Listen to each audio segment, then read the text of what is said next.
In this video, I'm going to show you how to move your funds from the Binance Wallet to Binance Exchange. Okay, so Binance Wallet, so this is now the Web3 decentralized wallet, right? So you maybe then want to move your funds from here to the exchange and, maybe trade or whatever the case may be. Okay, maybe you want to sell into your local currency like Rand and then withdraw to your bank account or whatever the case may be. So now what you need here, let me go to assets. See, what you need here is BNB for gas. Okay, because we're on the Binance Smart Chain. So whatever network that you choose, because Binance Wallet supports other networks as well. It's not just Binance Smart Chain; it supports other networks as well. All right, but you want to then have the native coin for that particular network that you are wanting to transact in. Okay, so in this case, we're on the Binance Smart Chain. So in that case, then we need to have BNB, because that's what Binance Smart Chain, that's what the blockchain uses for gas. Okay, it uses BNB.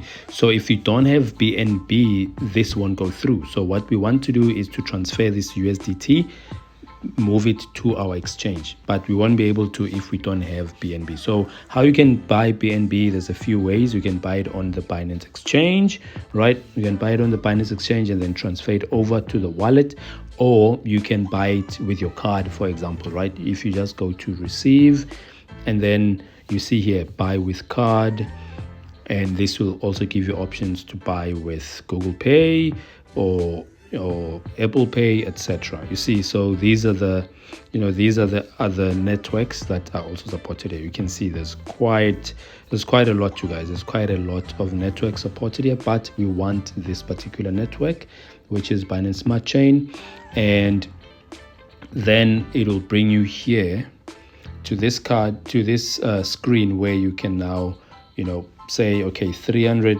Rand. You say this is the minimum, it's 300 Rand basically, just for BNB, and then you can pay with MasterCard. And then if we go into that arrow there's Apple Pay. So in my case, I'll probably go for Apple Pay because I've got it connected, right? So I'll probably go for Apple Pay, but you can choose or maybe also use your card. Okay, and you then go ahead, you confirm, etc. You continue like that. All right, or you can say like 500, whatever the case may be, or 1,000 Rand, and then you just continue like that, guys. All right, so obviously you want to see this light up. So if it doesn't, it means maybe the minimum threshold, you haven't reached that minimum threshold for you to be able to buy that particular asset. So you see that when I increased, then this lights up, and then I'll be able to continue. Now this is how you would buy BNB if you needed some. Okay, so now let me show you guys how to then move the funds from here to the exchange. Okay, so I'm just going to go to assets, and then I'm going to hit send. So you see what they're saying here: transfer to Binance Exchange, transfer assets to your Binance account. And obviously you can send to someone else as well. You can send to another person, maybe, if you have the wallet address, right? So let's do the first one. Okay, so we are moving USDT. We're moving USDT. Let's move all of it. Okay, and then we are going to say continue. And then, so this is kind of the confirmation. And you see what I was saying also. BNB Smart Chain network fee. So this is the network fee, but you can see it's like very minimal, less than a cent, less than half a cent even. So, but you need to have a little bit in there or it won't go through. But yeah, so this is the network fee, and we basically paying from this ID, from this wallet address to this wallet address. Okay, so I'm just going to say confirm. And then I'll show you now when I go to my exchange. So you see it says 43 USDT succeeded. So when we now go back, let's just go back here. See, I'm only left.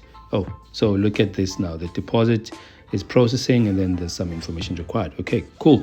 So now we just left with BNB. That's okay. So let's just go back here and we go back to exchange. And then you see now this is a thing. You still seeing this balance here. You don't see that other $43 or 42 that we transferred. That's because there's some information required. So let's just go to assets, and then if we just say USDT here, there's our USDT. So we have something that we just deposited in here, but we just need to provide more information. Okay, so let's just go back here again just to see where that is, because yeah, so here it is. That's what I was looking for. So you see they say info required. Okay, info required. So from here, that's when we're gonna go in there, and then we complete the information. We just put in the information there. Okay, so that's how you move your funds from the wallet to the exchange, you guys. Okay, but let me just show you also how you actually get to have this USDT to appear on here. Okay, this is how you see. Now when you come here, you don't see anything, all right, but the funds are there. Okay, the funds are there. So this is also what you are seeing. Your deposit order is currently pending credit. Please go to the transaction history to fill in the supplementary information so that it can be credited to your account. So don't be surprised if you come here and you don't see the funds that were sent to you. Binance will also send you this.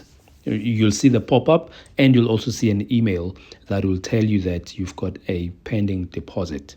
Okay, they will send you an email also to this effect, and then you then want to go ahead and do that. So look, guys, I don't want to make this video too long, so I'll make another one just showing you how to do this particular part where you have a deposit that came in, but you don't immediately see it, how to then access the deposit, and then how to sell and withdraw.